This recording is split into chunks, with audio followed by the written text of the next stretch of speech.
Leggiamo insieme un breve testo. Mi tornano alla mente i ricordi della mia infanzia e della mia famiglia. Non ho mai avuto un buon rapporto con mia madre, ma mio fratello e le mie sorelle mi hanno sempre sostenuta. Il nostro amatissimo padre purtroppo era quasi sempre assente. E poi c'era il nostro zio preferito, Andrea, che ci riempiva di regali. Sono grata per tutto quello che ho imparato dalla mia famiglia. Sono grata soprattutto per il mio fratellone, per sua moglie Maria e per il loro adorabile figlio, mio nipote Luca.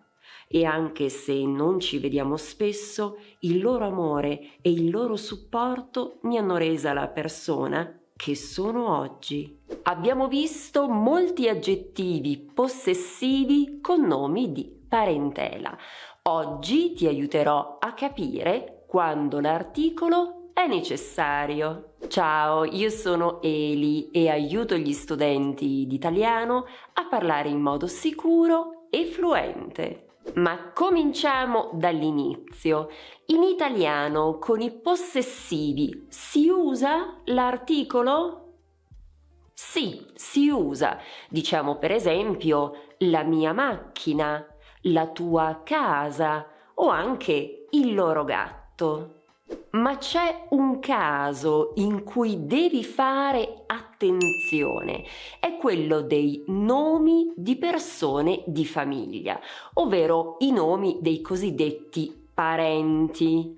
Tra l'altro, ricorda che parenti, per chi parla inglese, non è parents, e su questo ho pubblicato una bella videolezione sui falsi amici più comuni. Ti consiglio di dare un'occhiata.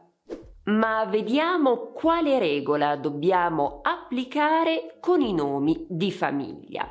La regola è molto semplice. Con i nomi di persone di famiglia al singolare non si usa l'articolo. E infatti nel testo che abbiamo letto all'inizio di questo video abbiamo trovato espressioni come mia madre, ma anche mio fratello, oppure mio nipote o sua moglie. Come vedi, l'articolo non si usa. Prima che me ne dimentichi, ti ricordo che se vuoi imparare i 100 verbi più frequenti in italiano, puoi scaricare gratuitamente questo PDF. Troverai il link qui sotto nei commenti. In realtà però le cose si complicano un po', nel senso che ci sono molte eccezioni. Infatti abbiamo visto espressioni come ad esempio le mie sorelle o anche il nostro amatissimo padre o ancora il nostro zio preferito, il mio fratellone e anche il loro adorabile figlio. Vediamo quindi in quali casi dobbiamo usare l'articolo. Innanzitutto con i nomi di famiglia al plurale. Per esempio posso dire le mie sorelle o anche i loro zii o ancora i tuoi cugini. L'articolo si usa anche con i nomi di famiglia con un aggettivo o complemento di specificazione. Qualche esempio l'abbiamo già visto. Ad esempio, il nostro zio preferito. Se non ci fosse preferito, potremmo dire nostro zio, ma essendoci l'aggettivo, allora dobbiamo usare l'articolo.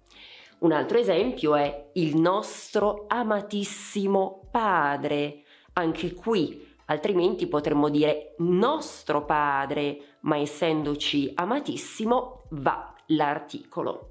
Un altro esempio potrebbe essere la mia nipote di secondo grado. Anche qui si dice mia nipote, ma se c'è il complemento di specificazione, allora va l'articolo.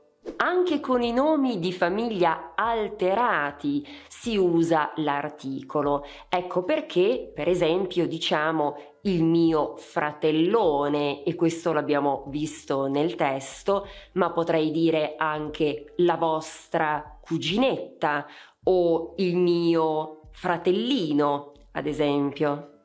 Ricorda poi che l'aggettivo possessivo loro vuole sempre l'articolo, sia al singolare che al plurale. Ad esempio possiamo dire i loro zii o anche la loro figlia.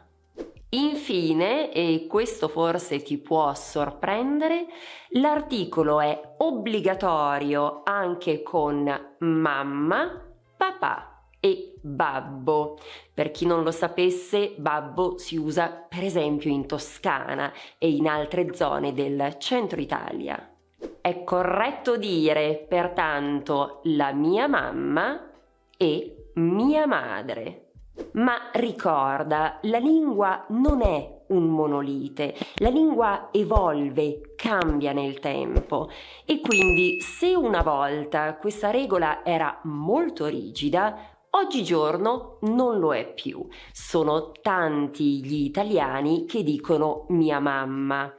Io però ti devo confessare che ogni volta che lo sento è come se notassi un errore, è come quando sento un congiuntivo non corretto, noto che c'è qualcosa che non va.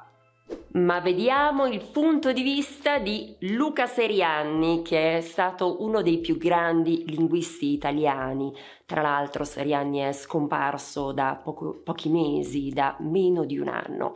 Vediamo cosa dice a questo proposito, perché è molto interessante.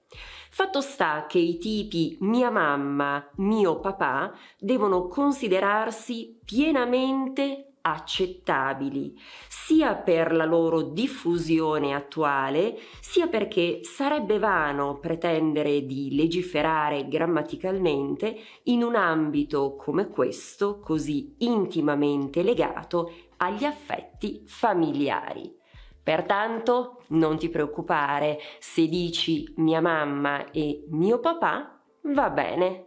Se sei arrivato o arrivata fino a qui, ti chiedo di scrivere arcobaleno qui sotto nei commenti. Come hai visto, per poter utilizzare in modo corretto gli aggettivi possessivi è necessario conoscere molto bene gli articoli. Ecco perché il prossimo passo è quello di verificare se nel tuo caso è così. Lo faremo insieme con questa video lezione. Trasforma il tuo sogno italiano in realtà. Grazie dell'attenzione, ci vediamo qui sempre su Italiano con Eli.